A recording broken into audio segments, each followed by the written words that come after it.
Hello everyone, welcome to FOC classes. This video is for class 11 physical activity trainer. आज की video में हम chapter 3 hygiene and safety को one shot video की form में cover करने वाले हैं. So let us start the video. सबसे पहले हम डिस्कस करेंगे किस तरह से प्ले एरिया में हाइजीन मेंटेन रखें. मींस प्ले एरिया को बिल्कुल नीट एंड क्लीन रखें. देन बेसिक फर्स्ट एड के स्टेप्स डिस्कस करेंगे, किस तरह से डिफरेंट सिचुएशंस में हमें फर्स्ट एड प्रोवाइड करना है. And then emergency response and casualty management. So let us start with the first topic, maintenance of hygiene in play area. Hygiene एक ऐसी प्रैक्टिस है जिससे हम खुद को और अपनी सराउंडिंग्स को क्लीन रखते हैं. हाइजीन मेंटेन करना इसलिए ज़रूरी है सो दैट हम बीमारी को फैलने से बचा सकें. अगर किसी को भी कोई बीमारी है तो वो एक दूसरे को स्प्रेड ना हो, इसलिए हाइजीन मेंटेन करना बहुत ज़रूरी है. जब हम गुड पर्सनल हाइजीन मेंटेन करते हैं तो हम खुद की देखभाल रखते हैं एंड एक हेल्दी लाइफस्टाइल जीते हैं. एंड ये सिर्फ हमें पुअर हेल्थ से बचाती नहीं है, एंड इसका एक और भी काम है.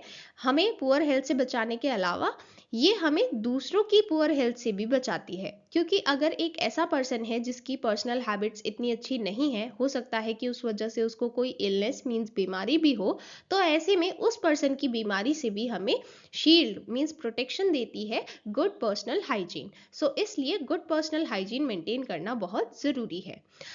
यहाँ पर कुछ general hygiene and sanitation rules given हैं जो आप बचपन से सीखते आ रहे हैं. आपको घर पर बताया जाता है, आप स्कूल जाते हैं, वहाँ पर भी आपको ये बेसिक हाइजीन रूल्स बताए जाते हैं. जैसे आपको रोज बाथ लेना है प्रैक्टिस के बाद. बेसिकली यहाँ पर हम क्योंकि फिजिकल एजुकेशन के रिगार्डिंग बात कर रहे हैं, तो हम हर चीज़ उसी के कंटेक्स्ट में डिस्कस करेंगे. जैसे आप प्रैक्टिस करके वापस आए हैं तो अब उसके बाद आपको बाथ लेनी है सो दैट आप बिल्कुल फ्रेश फील करें. एंड देन आप कोई गेम खेलकर घर आते हैं तो आपको हैंड्स, फेस, फीट सब वॉश करने हैं. आपको अपने क्लोथ्स रेगुलरली चेंज करने हैं. आपको अपने नेल्स रेगुलरली कट करने हैं. एंड कभी भी बेड में डेली क्लोथ्स में नहीं जाना है. मीन्स आपको डेली क्लोथ्स में नहीं सोना है, क्योंकि हो सकता है कि आप डेली क्लोथ्स में ही आप खेल कर आए हैं, तो इसलिए आपको सेम क्लोथ्स में नहीं सोना है. You have to change the clothes. Then आपको फ्रूट्स एंड वेजिटेबल्स बिना धोए नहीं खाने हैं. ओके, सो ये कुछ जनरल हाइजीन रूल्स हैं जो हम बचपन से सीखते आ रहे हैं. ओके, हमारी सराउंडिंग्स हमारी हेल्थ को अफेक्ट करती हैं, इसलिए हमें ध्यान रखना है कि हमारा प्लेग्राउंड, हमारी सराउंडिंग्स हाइजीनिक है सो दैट हम भी हेल्दी रहें. इसके लिए हमें भी रिस्पॉन्सिबल बिहेवियर शो करना होगा. जैसे हमें डस्टबिन में ही कूड़ा फेंकना है, इधर उधर नहीं फेंकना है. एंड अगर डस्टबिन हमारे पास नहीं है तो कोई बैग रखना है जिसमें हम वेस्ट रख सकते हैं. देन स्पिटिंग नहीं करनी है पब्लिक प्लेसेस में, ग्राउंड में. एंड चेंजिंग रूम को क्लीन रखना है. प्लांट्स को डिस्ट्रॉय नहीं करना है, फूल पत्ती नहीं तोड़ने हैं जब आप प्ले एरिया में हैं तो. एंड वेस्ट को, बायोडिग्रेडेबल वेस्ट को अलग फेंकना है एंड नॉन बायोडिग्रेडेबल वेस्ट को अलग फेंकना है. दोनों को सेग्रीगेट करना है. Okay, disinfecting and cleaning agents का यूज कर सकते हैं क्लीन करने के लिए, इससे जर्म्स एंड बीमारी नहीं फैलते हैं. एंड ये ज़रूरी है बेसिक एनवायरमेंटल कंडीशंस के स्टैंडर्ड्स को मेंटेन रखने के लिए, बिकॉज जो भी हमारे आसपास की सराउंडिंग है, एनवायरनमेंट है, वो सभी लोगों की हेल्थ को अफेक्ट करता है. इसलिए हमें इंश्योर करना है कि हम ये disinfecting and cleaning agents use करें सो दैट वहाँ पर कोई भी जर्म्स प्रेजेंट ना हो, कोई बीमारी ना फैले. ओके, देन आप इंडोर गेम्स खेलें या फिर आउटडोर गेम्स खेलें, बट आपको इक्विपमेंट्स का ध्यान रखना है कि वो क्लीन है एंड वेल मेंटेन्ड है. यहाँ पर कुछ पॉइंट्स गिवन है जो आपको ध्यान रखने हैं. सबसे पहला, कोई ब्रोकन इक्विपमेंट नहीं होना चाहिए. एंड वुडन इक्विपमेंट में कोई क्रैक नहीं होना चाहिए. मेटल इक्विपमेंट्स रस्टेड नहीं होने चाहिए. अगर कोई डेंजरस एरिया या लोकेशन है तो बच्चों को उसके बारे में पहले से पता होना चाहिए. प्लेग्राउंड के सरफेस मटेरियल को रेगुलरली मेंटेन करना चाहिए. Okay, playground equipment durable material के होने चाहिए सो दैट वो जल्दी टूट फूट ना जाएं, जल्दी खराब ना हो. एंड इक्विपमेंट के सामने फ्री स्पेस होना चाहिए. मींस जहाँ पर इक्विपमेंट यूज़ किया जा रहा है वहाँ पर इतना फ्री स्पेस होना चाहिए कि बच्चे एक दूसरे से ना टकराएं एंड उन्हें चोट ना लगे. देन हमें चेक करना है कि इक्विपमेंट पर कोई ऐसा ऑब्जेक्ट नहीं है जैसे कोई बोल्ट या फिर कोई शार्प एज जिसकी वजह से उन्हें यूज़ करते टाइम उन्हें चोट लग सकती है. ये हमें देखना है, चेक करना है एंड अगर ऐसा है तो उसे ठीक करना है। ओके। देन इक्विपमेंट में कोई ब्रोकन पार्ट नहीं होना चाहिए। अगर प्लास्टिक या वुड के बने हुए हैं तो वीकनिंग का कोई साइन नहीं होना चाहिए, मीन्स आसानी से टूट जाएं ऐसे ऑब्जेक्ट्स ना हो, ऐसा इक्विपमेंट ना हो। अगर है तो उसे रिप्लेस किया जाना चाहिए। रस्टेड सरफेस नहीं होना चाहिए। एंड अगर प्लेग्राउंड में कोई सैंड पिट है तो उसमें चेक करना है कि कोई डेंजरस ऑब्जेक्ट ना हो, बिकॉज स्टूडेंट अगर वहां पर खेलेंगे तो उन्हें इंजरी हो सकती है अगर कोई डेंजरस ऑब्जेक्ट होगा। इसलिए इसे फ्रिक्वेंटली चेक करना है एंड वहां पर कोई भी डेंजरस ऑब्जेक्ट ना हो, ये इंश्योर करना है। Now let us proceed to the next topic, basic first aid. यहाँ पर हम बात कर रहे हैं सबसे पहले फर्स्ट एड के बारे में। बेसिकली जब भी किसी पर्सन को कोई हेल्थ इशू होता है या फिर कोई इमरजेंसी मेडिकल कंडीशन होती है, तो ऐसे में हम कुछ simple and effective measures provide करते हैं उस पर्सन को, so that professional medical help आने तक आप उस पर्सन की लाइफ सेव कर सकें एंड साथ ही उसकी इंजरी या फिर उसकी हेल्थ कंडीशन को और वर्स ना होने दें, इनफैक्ट उसको बेटर बनाने की कोशिश करते हैं। एंड अगर बेटर भी ना बना पाए तो एटलीस्ट इतना ट्राई करते हैं कि वो और ज़्यादा वर्स ना हो, सो दैट उस पर्सन की लाइफ सेव की जा सके। यही ट्रीटमेंट होता है फर्स्ट एड। ऐसी हेल्प जो मेडिकल टीम आने से पहले आप प्रोवाइड करते हैं उस पर्सन को, इसे हम कहते हैं फर्स्ट एड। ओके। इसमें कुछ सिंपल मेजर्स होंगे, बट ये मेजर्स इफेक्टिव होते हैं एंड एक्टिव मेजर्स होते हैं, मींस इसके थ्रू हम फर्दर कॉम्प्लिकेशंस होने से बचा सकते हैं। फर्स्ट एड देना सभी को आना चाहिए, ये एक इम्पॉर्टेंट स्किल है। बिकॉज अगर आपको कुछ सिंपल प्रोसीजर्स पता है, कुछ सर्टेन गाइडलाइंस पता है, तो हो सकता है कि आप भी किसी की लाइफ सेव कर लें एंड इससे पहले कि मेडिकल हेल्प आए आप उन्हें ऐसा बेसिक ट्रीटमेंट दें जिससे उनकी लाइफ सेव की जा सके। ओके।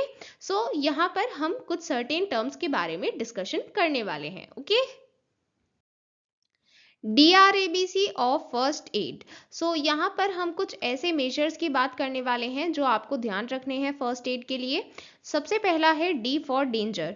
इसका मतलब है आपको सबसे पहले ये चेक करना है कि वो पर्सन किसी डेंजरस सिचुएशन में तो नहीं है या फिर उसके आसपास कोई ऐसी चीज़ तो नहीं है जिससे उसको और ज़्यादा रिस्क है, वो उसके लिए डेंजरस है। अगर ऐसी चीज़ है उसके आसपास तो आपको उसे रिमूव करना है। Then R for response. आपको चेक करना है कि वो पर्सन रिस्पॉन्ड कर रहा है या फिर नहीं। आपको उनसे बात करनी है, उनसे पूछना है, देखना है कि वो रिस्पॉन्ड कर रहे हैं या फिर नहीं। Then A for airways. Means आप ये देखेंगे कि उनके एयरवेज ब्लॉक्ड तो नहीं है, बिकॉज अगर एयरवेज ब्लॉक्ड हुए तो उनको ब्रीथिंग में प्रॉब्लम आ सकती है। इसलिए सबसे पहले आपको एयरवेज चेक करने हैं, ब्लॉक्ड तो नहीं है। एंड फिर B फॉर ब्रीथिंग। ब्रीथिंग के लिए आपको चेक करना है वो नॉर्मली ब्रीथ कर पा रहे हैं कि नहीं। नॉर्मल ब्रीथिंग नहीं है तो फिर आप सर्कुलेशन भी चेक करेंगे, सर्कुलेशन है ठीक या फिर नहीं। एंड यहाँ पर ये सभी स्टेप्स आपको ध्यान में रखने हैं। ओके।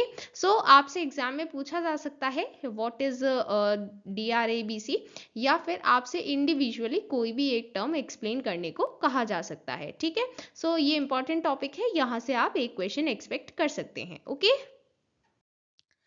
फर्स्ट एड का पर्पस एंड बेसिक प्रिंसिपल्स, इस पर बेस्ड क्वेश्चन पूछा जा सकता है। फर्स्ट एड का पर्पस होता है जब तक हम डॉक्टर के पास जाते हैं, हॉस्पिटल जाते हैं या फिर डॉक्टर को पेशेंट के पास बुलाया जाता है, तब तक हम पेशेंट की लाइफ को सेव कर सकें, रिकवरी में हेल्प कर सकें एंड इंजरी को और ज़्यादा ख़राब होने से बचा सकें। यही हमारी कोशिश होती है फर्स्ट एड के थ्रू। जब हम फर्स्ट एड परफॉर्म कर रहे हैं तब हमें किसी न किसी को बोलना है कि आप हेल्प बुला कर लाइए, या फिर हमें खुद हेल्प के पास जाना है। मीन्स हो सकता है कि एम्बुलेंस आ गई हो या फिर हम अपने खुद के व्हीकल से पेशेंट को हॉस्पिटल ले जा सकते हैं। यहाँ पर हमें कुछ प्रिंसिपल्स का ध्यान रखना है एंड ये एग्जाम में भी पूछे जा सकते हैं। जैसे आपको फर्स्ट थिंग्स मीन्स जो भी नेसेसरी चीज़ें हैं, जैसे अभी हमने डिस्कस किया DRABC, तो जो भी चीज़ें आपको बताई गई हैं वो आपको पहले चेक करनी है and quietly and without panic. Means ऐसा नहीं है कि आप शोर मचा रहे हैं, खुद ही इतना पैनिक कर रहे हैं, ऐसा नहीं करना है।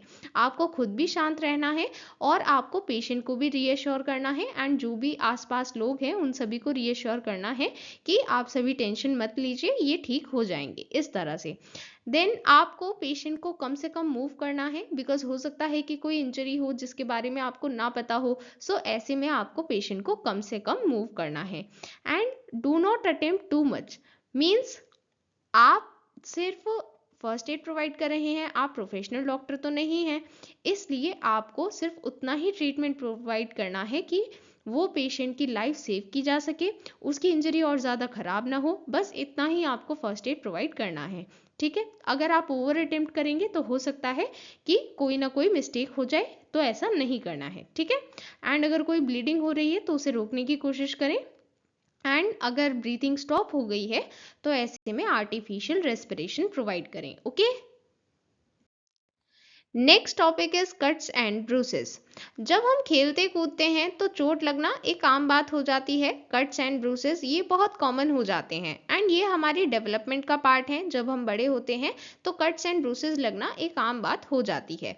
तो इसका मतलब ये नहीं है कि हमें रोक दिया जाएगा कि आप एक्सप्लोर मत करिए, आप खेलिए कूदिए मत क्योंकि आपको चोट लग जाती है। तो ऐसा तो कोई वैलिड पॉइंट नहीं है ये। तो इसलिए हमें ये ध्यान रखना है कि अगर चोट लग भी जाती है खेलते कूदते टाइम, तो हम उसको प्रॉपरली ट्रीट करें। मींस अगर हमें कोई भी कट्स या ब्रूसेस हैं तो हमें देखना है कि वो कितने सीवियर हैं। अगर कोई डीप कट है या फिर ब्लीडिंग स्टॉप नहीं हो रही है तो ऐसे में मेडिकल हेल्प लेनी है। अगर कट्स एंड ब्रूसेस इतने मेजर नहीं हैं, सीवियर नहीं है, माइनर इंजरी है, तो ऐसे में सबसे पहले पानी से क्लीन करना है चोट को, एंड फिर बैंडेज की हेल्प से ब्लीडिंग को स्टॉप करना है। देन इंजर्ड पार्ट को हार्ट लेवल के ऊपर लाना है so that bleeding slow down हो पाए। एंड जब ब्लीडिंग स्टॉप हो जाती है तो अगर नेसेसरी लगता है तो वाउंड को क्लीन बैंडेज के साथ कवर करना है। देन हमें कुछ प्रिवेंशन भी ध्यान में रखने हैं। मींस हमें पता है prevention is better than cure. So चोट ना लगे इसके लिए पहले से ही हमें कुछ प्रिवेंशन स्टेप्स लेने हैं।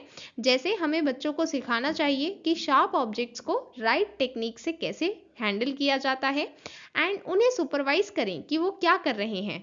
मींस हो सकता है कि उन्होंने कोई शार्प ऑब्जेक्ट गलत तरह से पकड़ा हो, तो आपको उन्हें देखना है जब वो कोई भी एक्टिविटी परफॉर्म करते हैं, एंड ये इंश्योर करना है कि स्कूल में, होम में उनका जो भी एनवायरनमेंट है जहाँ पर वो खेलते कूदते हैं, पढ़ते हैं, वो सेफ है सो दैट उन्हें कोई भी इंजरी ना हो। सो अपनी तरफ से कुछ प्रिवेंशन स्टेप्स लेने हैं, बट फिर भी अगर कोई इंजरी हो जाती है तो इस तरह से हैंडल करना है जैसा हमने यहाँ पर डिस्कस किया है। ओके,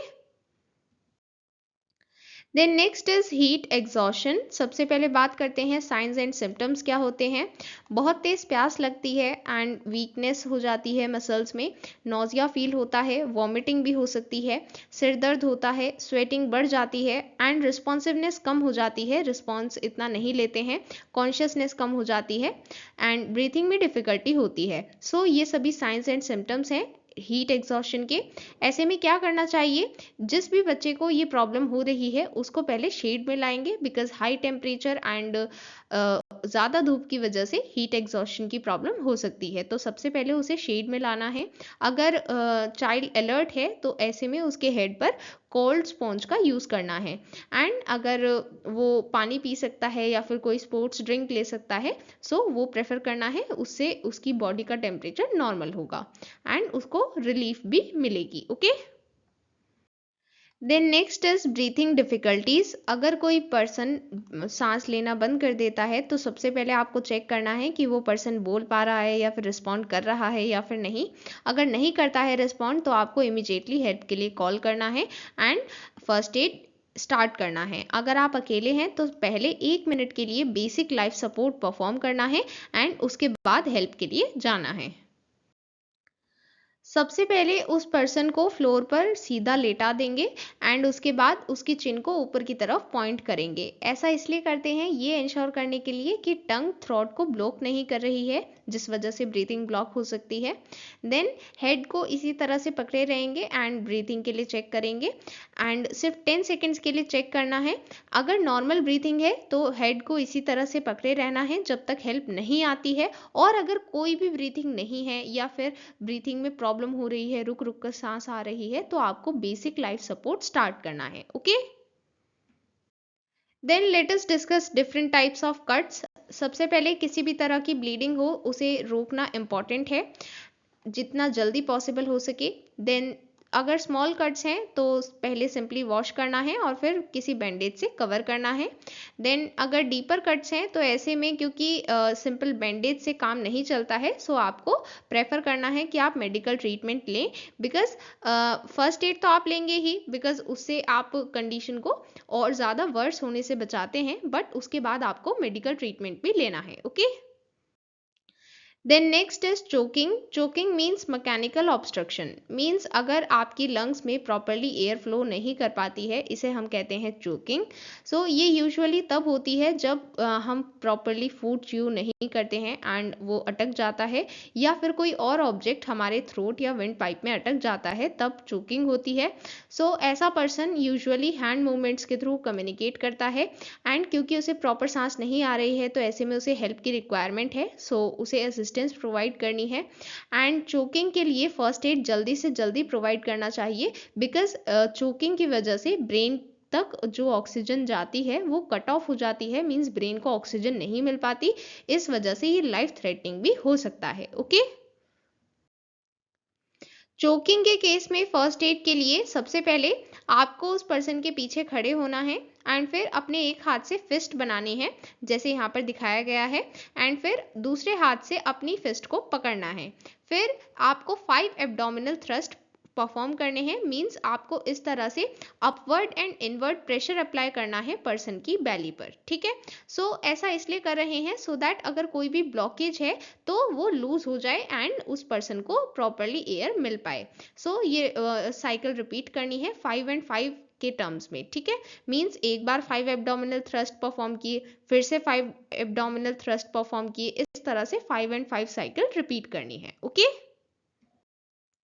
देन अगर कोई अनकॉन्शियस पर्सन है तो उसके एयरवे क्लियर करने के लिए सबसे पहले उस पर्सन को सीधा लेटा देंगे, फिर उसके बाद एयरवे क्लियर करेंगे। अगर ब्लॉकेज क्लियरली विजिबल है तो आप अपने हैंड से फिंगर को यूज़ करते हुए उस ब्लॉकेज को रिमूव करेंगे, एंड ऐसे में ये ट्राई करेंगे कि वो ऑब्जेक्ट गलती से और ज़्यादा अंदर पुश ना हो जाए, आप उसको बाहर निकालेंगे। ठीक है। और अगर ऐसा नहीं कर पाते हैं तो आपको सीपीआर परफॉर्म करना है। Okay. Then next topic is basic sports injuries. सबसे पहले बात करते हैं स्प्रेन के बारे में। स्प्रेन एक ऐसी इंजरी है जो लिगामेंट में होती है, लिगामेंट के फाइबर्स फटने की वजह से। अगर लिगामेंट पार्शियली टियर हुआ है या फिर पूरा टियर हो गया है, इस केस में हमें स्प्रेन इंजरी हो सकती है। लिगामेंट हमारे बॉडी में ऐसे टिश्यूज हैं जो हमारे जॉइंट्स को सपोर्ट करते हैं, स्टेबलाइज रखते हैं। अगर स्प्रेन लिगामेंट्स हैं तो ये जल्दी स्वेल हो जाते हैं, स्वेलिंग दिखने लगती है, एंड जितना ज़्यादा पेन होगा, स्वेलिंग होगी, उतनी ज़्यादा सीवियर इंजरी होती है। देन मसल स्ट्रेन, अगर हम कोई स्ट्रेनस एक्टिविटी करते हैं, इसकी वजह से हमें मसल में इंजरी हो सकती है, जिसे हम कहते हैं मसल स्ट्रेन।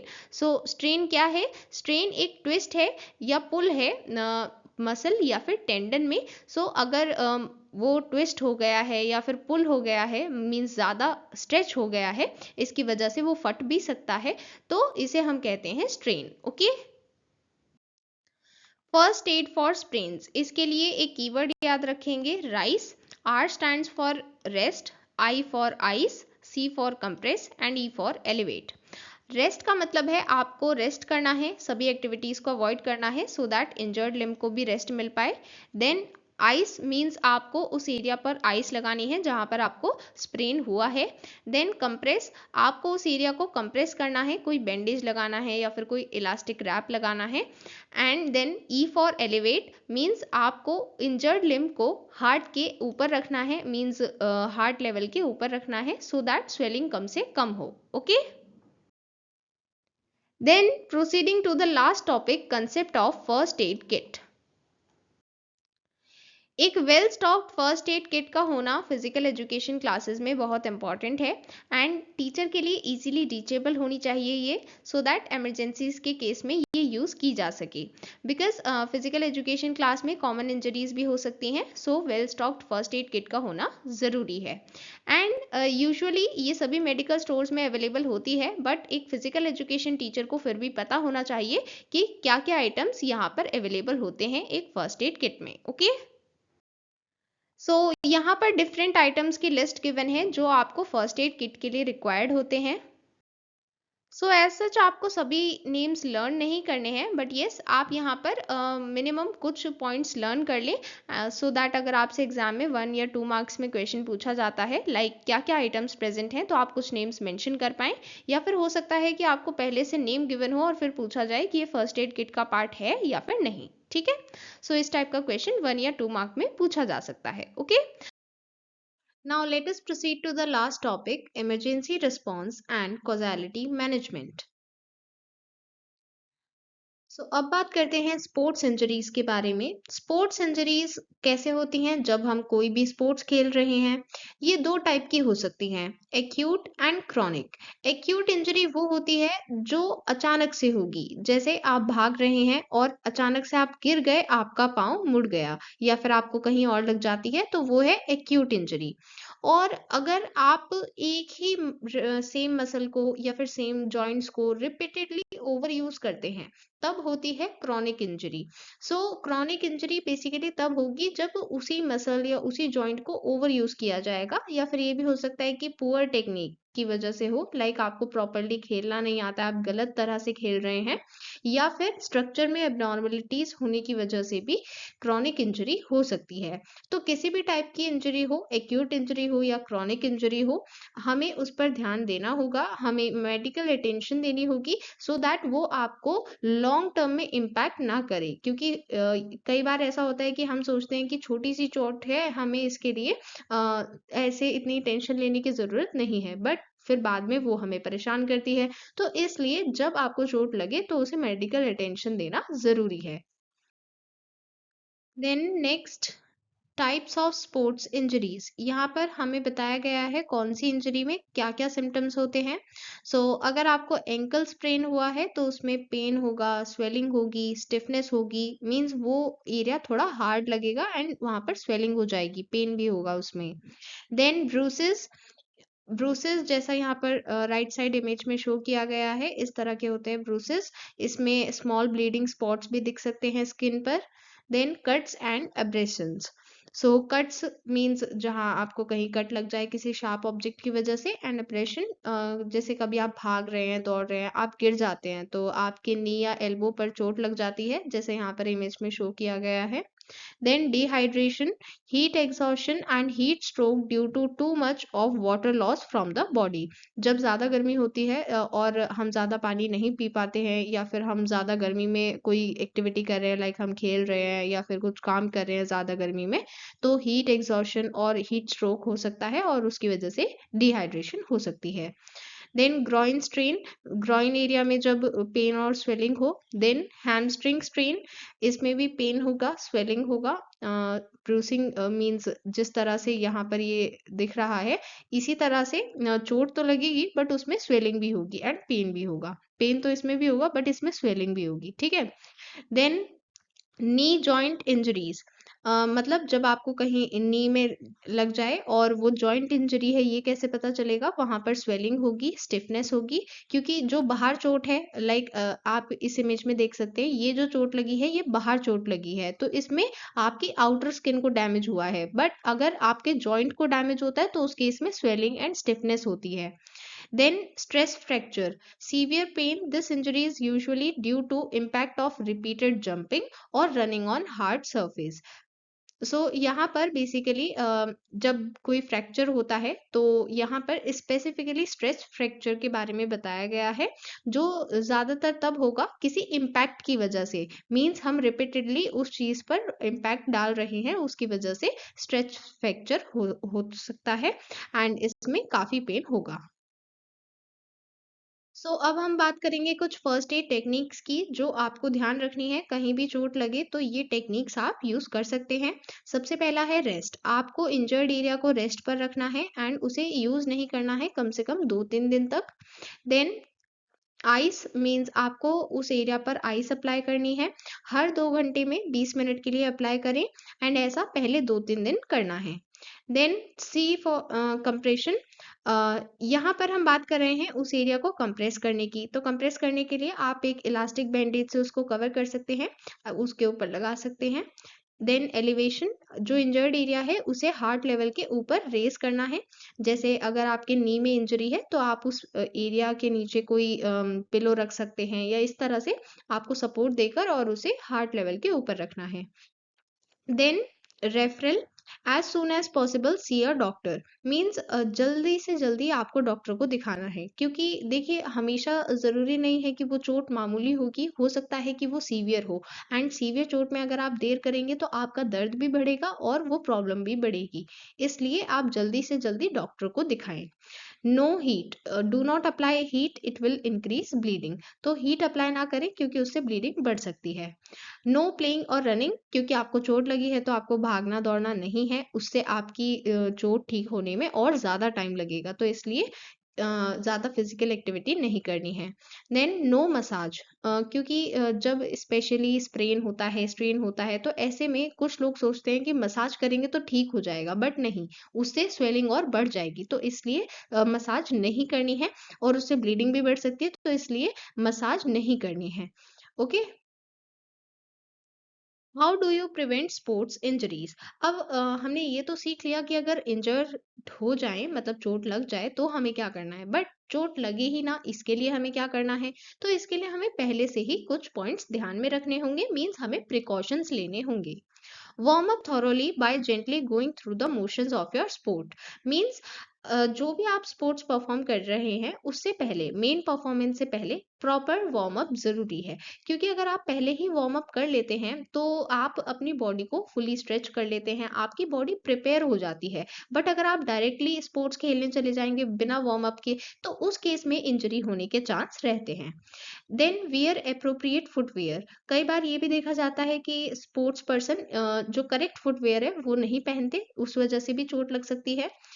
टेप और strap vulnerable and injured joints if necessary, means अगर आपको लग रहा है कि कहीं पर लग सकती है चोट, जैसे आपको पता है स्केटिंग जब करते हैं तो आपको पहले से ही हेलमेट पहना देते हैं, आपके एल्बोज और आपके नीज पर स्ट्रैप्स लगा देते हैं।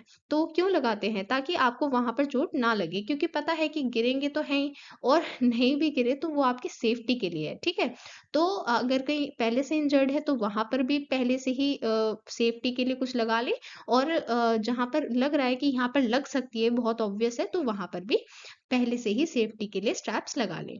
Then use the appropriate safety equipment such as mouth guard, helmets and pads, means ये सभी सेफ्टी इक्विपमेंट आपको पहले से ही पहनने हैं, जैसे कि मैंने अभी आपको स्केटिंग का एग्जांपल दिया। एंड लाइक अगर हम बॉक्सिंग की बात करें तो उसमें माउथ गार्ड प्रेफर करते हैं ताकि आपके टीथ अफेक्ट ना हो। Then drink plenty of fluids before, during and after the game, आपको डिहाइड्रेशन ना हो इसके लिए ध्यान रखें कि आप एनफ फ्लूइड इनटेक कर रहे हैं। Then try to avoid exercising in the hottest part of the day, means जब आपको मतलब आपके ऊपर डिपेंडेंट है कि आपको कब एक्सरसाइज करनी है, कब फिजिकल एक्टिविटी करनी है, तो उस टाइम आप ये अवॉइड करें कि हॉटेस्ट पार्ट में जाना है। जैसे कि गर्मियों में जो दोपहर का टाइम होता है उसमें इतनी बुरी गर्मी होती है कि डिहाइड्रेशन होना तो बहुत ही नॉर्मल बात है, और मतलब हीट एग्जॉस्शन भी हो जाता है, तो इसलिए आप hottest part of the day में आप एक्सरसाइज ना करें, अवॉइड करें। Maintain a good level of overall fitness particularly in the off season, मतलब आपको अपनी फिटनेस का ध्यान रखना है। Make sure that overall fitness level is optimum with enough muscle strength, means आपका ओवरऑल फिटनेस लेवल बना रहना चाहिए। ऐसा नहीं है कि आप सिर्फ एक ही चीज पर ध्यान दे रहे हैं, आपकी फिटनेस का सिर्फ एक ही कंपोनेंट बहुत अच्छा है बट बाकी कंपोनेंट्स अच्छे नहीं है, तो आपको सभी कंपोनेंट्स पर ध्यान देना है, ओवरऑल फिटनेस अच्छी होनी चाहिए। Ensure training includes appropriate speed and impact work so muscles are capable of the demands of a game situation, means आपको जो भी स्पोर्ट्स खेलना है आप उसकी प्रॉपर ट्रेनिंग लेंगे, क्योंकि उसमें आपको पता है कि जो भी गेम है उसकी क्या डिमांड्स हैं। हो सकता है कि उसमें ज़्यादा तेज भागना है, या फिर ये हो सकता है कि आपको जल्दी उठकर जल्दी बैठना है, मीन्स कुछ भी जो भी आपका गेम है उसमें जो भी गेम की डिमांड है आप उसी के अकॉर्डिंग अपनी ट्रेनिंग लेंगे। Don't exert beyond the level of fitness. Gradually increase intensity and duration of training. Means आपको अपनी फिटनेस के लिए अपनी लिमिट्स के बियॉन्ड नहीं जाना है, आपको ग्रेजुअली ट्रेनिंग के साथ साथ इम्प्रूव करना है। ऐसा नहीं है कि आप पहले दिन जाएंगे ट्रेनिंग लेने और पहले दिन ही आप बिल्कुल परफेक्ट हो जाएंगे। वो ट्रेनिंग के साथ टाइम के साथ साथ होता है। Gradually use good form and learn और teach correct technique of performing skills. Means आपको जब खुद सीखनी है आप तब भी करेक्ट स्किल्स ही सीखें, करेक्ट टेक्निक सीखें, और जब दूसरों को सिखा रहे हैं तब भी आप करेक्ट टेक्निक ही सिखाएं, क्योंकि अगर टेक्निक गलत होती है तो भी इंजरीज हो सकती हैं। Cool down after training sessions with gentle sustain stretches. Means जब आपकी ट्रेनिंग कंप्लीट हो गई है तब उसके बाद आपको कूल डाउन करना है, जिसमें आप स्ट्रेचिंग कर सकते हैं। मीन्स कुछ कूल डाउन एक्टिविटीज भी करनी है, क्योंकि जब आप एक इंटेंस ट्रेनिंग सेशन में होते हैं, आपकी पूरी बॉडी इंटेंस ट्रेनिंग के थ्रू होकर गुजरी है, तो उसको कूल डाउन होने में भी टाइम लगता है। तो आप सडनली बैठ जाएंगे तो वो भी ठीक नहीं है। तो इसलिए आपको धीरे धीरे कूल डाउन एक्टिविटीज के साथ अपनी ट्रेनिंग कंप्लीट करनी है। Allow adequate recovery time between sessions and repetitions. Means जब आपको दोबारा सेशन लेना है, दोबारा रिपीट करना है एक्टिविटी को, तो उसके बीच में रिकवरी टाइम प्रॉपर देना चाहिए। Have regular health and sports specific assessments to know the level of fitness. Means आपको रेगुलरली असेसमेंट्स भी अपने कंडक्ट कराने हैं, सो दैट आपको पता रहे कि आपकी फिटनेस का लेवल क्या है, और अगर कहीं पर आपको दिखता है कि मुझे इम्प्रूवमेंट की नीड है तो उसे इम्प्रूव करना है। ओवरऑल फिटनेस लेवल को बनाए रखना है। Understood? Then next condition is cardiac arrest. Sudden cardiac arrest के केस में हार्ट बीट स्टॉप हो सकती है, जिस वजह से पर्सन की लाइफ को खतरा भी हो सकता है। सो ऐसे में सीपीआर परफॉर्म करना ज़रूरी होता है। अगर आपको सीपीआर प्रॉपरली आता है, आपने प्रॉपर ट्रेनिंग ली हुई है, तो आपको सीपीआर परफॉर्म करना चाहिए, बिकॉज उस वजह से उस पर्सन के सर्वाइवल के चांसेस बढ़ जाते हैं, उसकी लाइफ बच सकती है। अगर आपने सीपीआर की ट्रेनिंग कंप्लीट की है, सो उस केस में आपको सबसे पहले इमरजेंसी नंबर को कॉल करना है, वाइटल साइंस चेक करने हैं, ब्रीथिंग चेक करनी है, हार्ट बीट चेक करनी है, एंड रेस्क्यू ब्रेथ्स देने हैं, फिर सीपीआर परफॉर्म करना है एंड रिपीट करना है। Step 4 to 5 means rescue breaths देने हैं, सीपीआर परफॉर्म करना है, फिर से रेस्क्यू ब्रेथ्स देने हैं, फिर से सीपीआर परफॉर्म करना है, जब तक मेडिकल हेल्प नहीं आ जाती। ओके। देन अगर आपने फॉर्मल सीपीआर ट्रेनिंग कंप्लीट नहीं की है, बट आपको सिर्फ नॉलेज है कि किस तरह से सीपीआर परफॉर्म किया जाता है, तो ऐसे में आपको चेस्ट कंप्रेशन परफॉर्म करने हैं। तो सबसे पहले आपको ब्रीथिंग के लिए चेक करना है, फिर 112 पर कॉल करना है एम्बुलेंस के लिए, फिर अपनी बॉडी को इस तरह से एडजस्ट करना है कि आप चेस्ट कंप्रेशन परफॉर्म कर पाएँ। फिर चेस्ट कंप्रेशन परफॉर्म करने हैं एंड तब तक करते रहने हैं जब तक हेल्प नहीं आ जाती। ओके। सो एज ग्रुप के अकॉर्डिंग चेस्ट कंप्रेशंस को डिफरेंट वे में परफॉर्म करना है। जैसे अगर एक अडल्ट पर चेस्ट कंप्रेशन परफॉर्म कर रहे हैं, तो दोनों हैंड्स का यूज करेंगे एंड 2 इंचेस तक प्रेस करेंगे। देन अगर एक चाइल्ड पर चेस्ट कंप्रेशन परफॉर्म कर रहे हैं, तो सिंगल हैंड का यूज करना है एंड 2 इंचेस तक प्रेस करना है। देन अगर एक इन्फेंट पर चेस्ट कंप्रेशन परफॉर्म कर रहे हैं, तो एक सिंगल हैंड की सिर्फ और सिर्फ 2 फिंगर्स, फर्स्ट 2 फिंगर्स यूज करनी है, बिकॉज वो इन्फेंट है, उसकी बॉडी स्मॉल है, उस पर इतने फोर्स की रिक्वायरमेंट नहीं है। सो यहाँ पर सिर्फ फर्स्ट 2 फिंगर्स यूज करनी है, प्रेस डाउन करना है 1.5 इंचेस तक। ओके। सो इस तरह से डिफरेंट एज ग्रुप के लिए डिफरेंट चेस्ट कंप्रेशंस परफॉर्म की जाएंगी। Okay. Now, the next topic and the last one, rehabilitation of sports injuries. So, किस टाइप की इंजरी है एंड कितनी सीवियर है, इसी चीज के ऊपर डिपेंड करता है कि हम कौन सा ट्रीटमेंट देंगे, किस तरह से रिहैबिलिटेशन करेंगे। अगर इंजरी के एक दिन बाद भी आपको पेन रहता है, तो आपको डॉक्टर को मिलना चाहिए एंड डॉक्टर को कंसल्ट करना चाहिए। कभी भी सेल्फ ट्रीटमेंट से उसको ठीक करने की कोशिश ना करें अगर ऐसा केस है, क्योंकि उसमें हो सकता है कि आपके सेल्फ ट्रीटमेंट में वो और भी ज़्यादा खराब हो जाए। तो इसलिए आपको डॉक्टर को कंसल्ट करना है। हो सकता है वो फिजियोथेरेपी को यूज़ करें, सो उसकी हेल्प से वो आपको ठीक करें। उसमें स्ट्रेंथ एंड फ्लेक्सिबिलिटी को बढ़ाने के लिए एक्सरसाइज कराई जाएंगी, एंड आपको तभी स्पोर्ट्स में वापस जाना है, मतलब अपनी फिजिकल एक्टिविटी रिज्यूम करनी है, जब आपके डॉक्टर या फिजियोथेरेपिस्ट कहेंगे। सो उनकी बिना कंसल्टेशन के आप ऐसा ना करें, क्योंकि अगर आपने अपनी चोट पूरी ठीक होने से पहले खेलने की कोशिश की तो उससे आपकी चोट को और ज़्यादा डैमेज हो सकता है एंड उसका जो हीलिंग प्रोसेस है वो डिले हो जाएगा। सो वो डिले ना हो, जल्दी से जल्दी रिकवर हो, इसके लिए प्रॉपर रेस्ट ज़रूरी है एंड टाइम पर ठीक होना ज़रूरी है। The biggest single risk factor for soft tissue injury is a previous injury. Means suppose करते हैं कि आप कहीं पर गिरे थे, आपको कहीं पर चोट लगी थी और फिर दोबारा से आपको वहीं पर चोट लग गई, तो वो और ज़्यादा रिस्क फैक्टर हो जाता है, क्योंकि उस केस में उस पर्टिकुलर सॉफ्ट टिश्यू को ज़्यादा इम्पैक्ट पड़ा, क्योंकि वो पहले से ही इंजर्ड था, भले ही वो ठीक हो गया हो या फिर ना भी ठीक हुआ हो। तो इसलिए ये ज़्यादा रिस्क फैक्टर है अगर पहले से ही चोट लगी हो वहाँ पर और वहाँ पर दोबारा लग जाए। ऐसे में हमें ध्यान रखना है कि जब भी हमें इंजरी लगी है तो सबसे पहले तो हम डॉक्टर के पास जाएं, ठीक है, डॉक्टर से कंसल्ट करें और फिर डॉक्टर जैसा जो भी एक्सरसाइज बता रहे हैं, फिजियोथेरेपी, जो भी वो उनका मेथड है उसको प्रॉपरली फॉलो करें एंड उनके इंस्ट्रक्शंस के अकॉर्डिंग ही आपको स्पोर्ट्स रिज्यूम करने हैं। एंड मीनवाइल जो एक्सरसाइज वो रिकमेंड करते हैं वो कर सकते हैं, या फिर ऐसी कोई एक्सरसाइज कर सकते हैं जिसमें इंजर्ड पार्ट इन्वॉल्व नहीं है।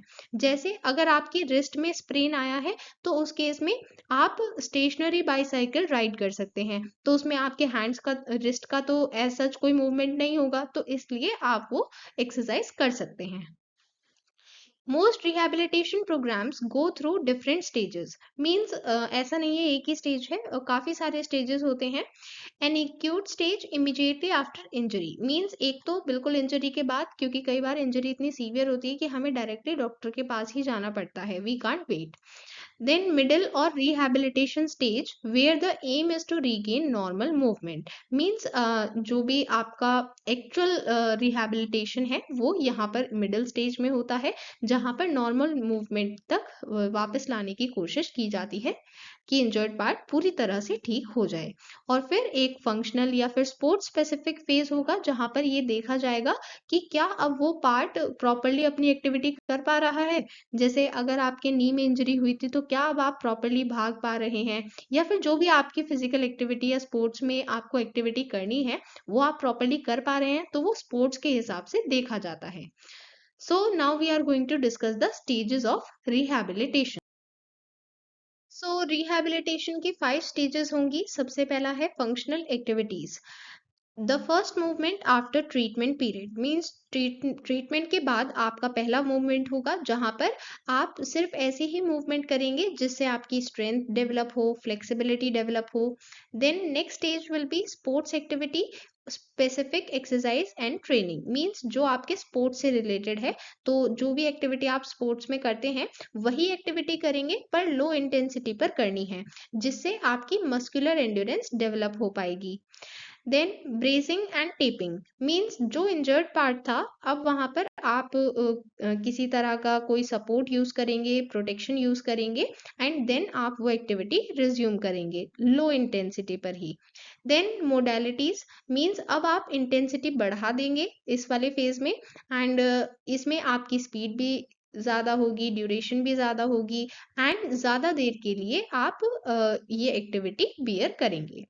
Then regaining of movement ability. फिर इसके बाद आती है फाइनल फिफ्थ स्टेज, जहां पर आपको फुल इंटेंसिटी में अपनी एक्टिविटी, मतलब अपना स्पोर्ट्स परफॉर्म करना है। इसमें आपका जो इंजर्ड पार्ट है वो बिल्कुल रेडी है, ठीक है, कि वो अब ऑप्टिमम ट्रेनिंग लोड को बियर कर सकता है।